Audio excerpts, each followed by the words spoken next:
Welcome to Horror Year, where every story is a journey into the unknown. If you're brave enough to face your darkest fears and uncover the most chilling tales, you've come to the right place. So, dim the lights, turn up the volume, and subscribe to Horror Year. Your journey into terror begins now. I was at a small isolated lake in New Mexico camping with my spouse and his family.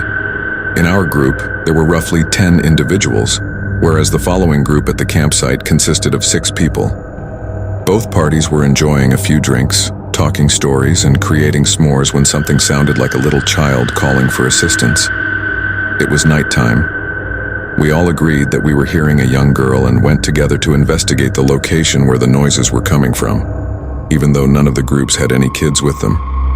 Behind our campsites was a field, and we could all see a very tall, pure white figure standing there, about 100 feet away, emitting the noises.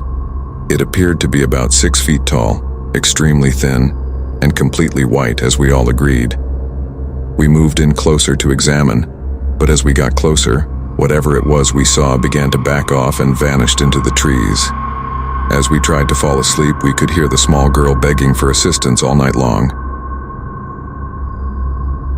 As a psychiatric nurse, I had a job at a residential mental health hospital early in my career. One of our residents was an elective mute, meaning that there was no medical explanation for his inability to speak or his refusal to speak. He'd spoken before, and other from being nearly 7 feet tall, he had actually seemed very normal at the time. Raised in the Deep South, he enlisted in the military at the age of 19, but one night he disappeared. After being listed as AWOL, he was later deemed lost and deceased. In my area of the Midwest, 10 years later, a man standing 7 feet tall entered the emergency room of a VA hospital and introduced himself to the receptionist saying, "My name is Marion Duchesne, not the real name, and I've been dead for 10 years. He never said anything more after that. The identical clothes that had been reported on him the night he vanished were on him, and he was covered in dust. He lacked any identification on him, and his social security number was unused. Still, I suppose they were able to identify him by his fingerprints. When the family was informed, they stated that they had already come to terms with the loss of their loved one, and that the person claiming to be him could not be him. They insisted on never being contacted again." Marion paced nonstop, moving his mouth in a way that suggested he was speaking or murmuring, but nothing came out. He had a startling habit of cocking his head back and gaping widely as though he was laughing heartily, yet there was no sound, not even a breath. He seemed to listen to me if I spoke to him, occasionally cocking his head back in the manner he does when he laughs. We tried a number of drugs, but none had any effect on him, positive or negative. Marion would merely smile and would get up and start pacing again unless told to stay seated. Thus, occupational therapy was ineffective. The final thing I saw Marion doing on my last day of that work was him pacing around the parking lot and cocking his head back to laugh. I later questioned whether I had been working with a ghost the entire time. Even after all these years, I'm still not sure. When I was 16 and my sister was 20, my mom and I were traveling cross-country by car. Even though it was late, we were still awake and well-rested. We stopped at the lone rest station in 200 miles because we needed petrol and a restroom break while traveling along an expressway. At the gas station, there was a small gray car stopped at the pump in front of us, with 2 young men standing motionless outside of it and a van full of adolescents on a road trip. Once we arrived, everything felt off. Despite having traveled for days and witnessed numerous nighttime rest stops, we had never experienced fear before that point. I stayed in the car while my mom and sister went inside. The teenagers fled quickly after claiming to be scared and unable to get the pump to work. I was observing the automobile ahead of us, and neither of the 2 men had moved. Not even a little. There was no conversation between them. No one was using a phone. They were motionless as stones as they stood there. My sister and mother ran back out to the car, and as soon as they were inside, the 2 men turned to face us without moving or twisting their bodies in any way. I swear to fucking crap, we all saw the same thing. Their eyes were lifeless and dark as pitch, really barren. It was vacant. not dark, without reflecting any light at all. We left quickly and didn't slow down until we reached the next city. What was the worst part of the whole encounter? No map could have led us to the location. Neither Google nor any paper map could lead us to the precise location we knew to look on the freeway. We even asked locals about the Erie petrol station along that particular stretch of road, but all we received was blank stares. Since then, we've driven that interstate, and there isn't a rest area.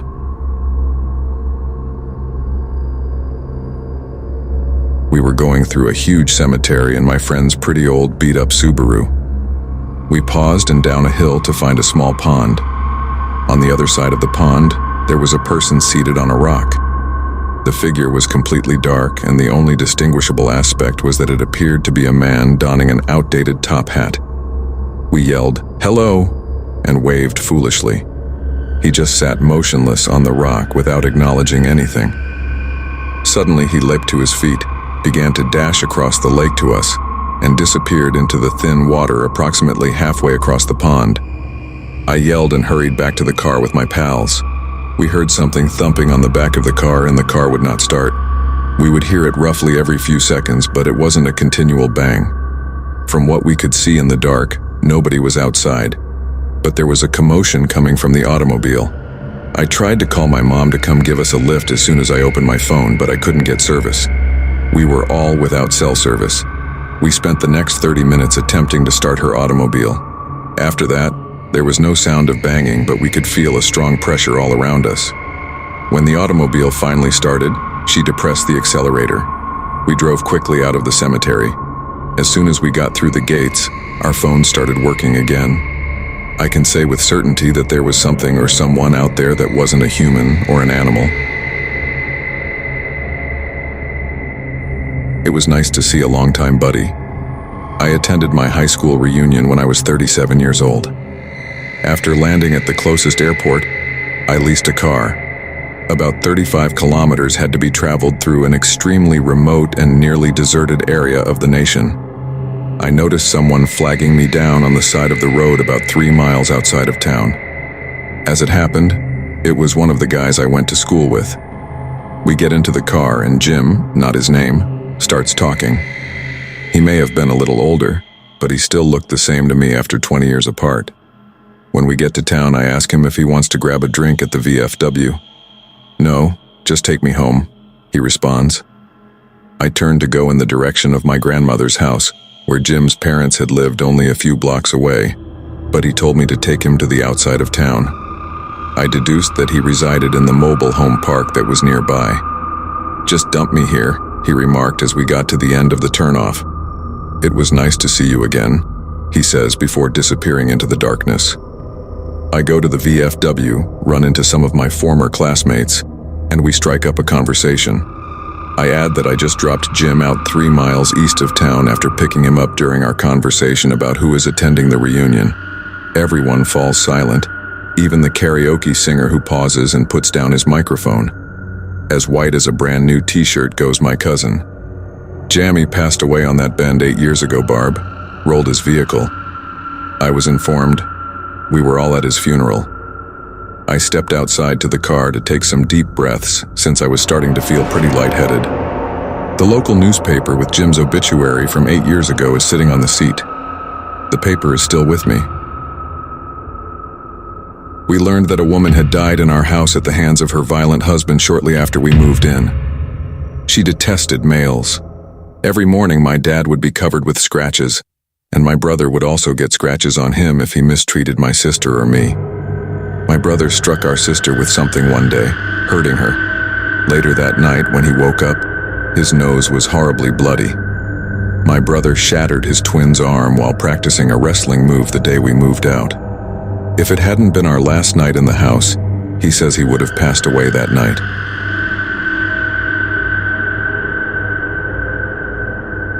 At the time, I was standing in my parents' room, having a conversation with my ailing father. His esophageal cancer in stage 4 was terminal. I sensed that there was something behind me. I noticed something around 4 feet 6 inches, and all black peeping around the corner with its hands on the doorframe as I turned to face the living room entryway. As I dashed in its direction, it retreated behind the door. There was nothing there as I stepped outside the doorway. When I told my dad and stepped back into the room, he was utterly perplexed. It was allegedly witnessed by guests who stayed at my house during my dad's final days. My mother saw the figure several times in various locations prior to his death. It has not been seen since. Evil was drawn to my mother. When I was a teenager, my parents were divorced and I moved in with my mother. I have a number of paranormal experiences. There were several occasions when the room would get incredibly icy when I was reading in bed. Then I would have the impression that I was the target of something or someone's hatred. I used to leave the room and return an hour later when I felt that way. I used to occasionally see a shadowy creature scuttling down the walls of my bedroom during the day. There was something in the apartment posing as my dog. A rumbling growl came from beneath the bed as I entered my room. My dog was not able to produce a sound that low. Either a very large dog or a man impersonating a dog well enough to pass for a real dog. At other times, my dog would pace and whine in the room next to mine and act as though he was scared of something in the hallway when he heard my voice. The paranormal activity stopped when my father and I moved in together.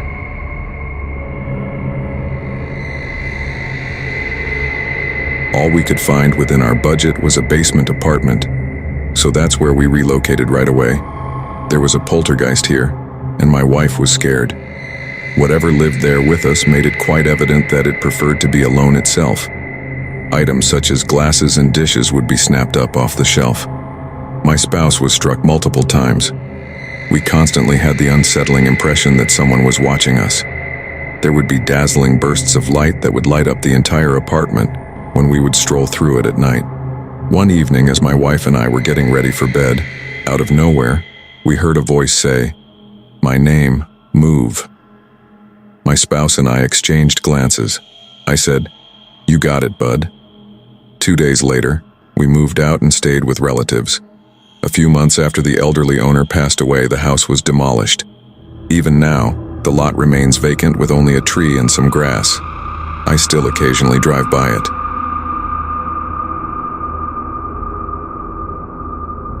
At a rural prison, my dad used to be a prisons officer. Throughout his shift, he drove around the property's perimeter, searching for escaped prisoners in abandoned structures. All in all, it was a dull job. My dad felt his body thudding one night as he was parked on a hill and reading a magazine. He compared it to the sensation of listening to a song with a lot of bass in the speakers. Setting down the magazine, he glanced in his rearview mirror and noticed someone standing outside the truck. Reaching for his revolver, he leaped out of the truck, weapon raised.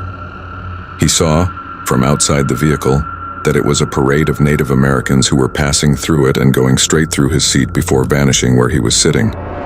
Many of them were injured, so it was obvious, he said, that they were ghosts. This continued for a short while before the procession as a whole vanished.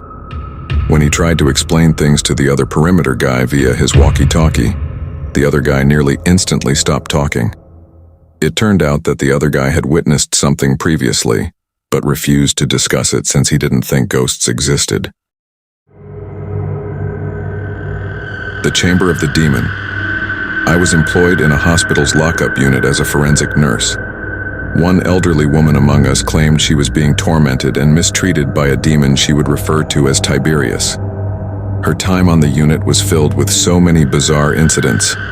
She would begin screaming bloody murder a few seconds after we entered the room, took care of her normally, and then leave. When we ran into the room, she had marks all over her body, a black eye and a bloody lip, like she had been in a battle with a boxing champion. Nobody ever witnessed her torturing herself in this way. Items would start to move around the room on their own. She was once placed in protective restraints because the physician believed she was doing herself harm. While she was in these constraints, she was unable to move or do anything to herself. Instead, fresh marks would constantly appear, or her tray or cart would be on the other side of the room. There was no chance that anyone else was doing this because the room was secured. She would just respond, "It was Tiberius," to our inquiries. It was always that room that gave us problems once she was released. That room was where it happened if there was going to be a rapid response or code. A guard stated that lights were blinking on and off one night. That was the room.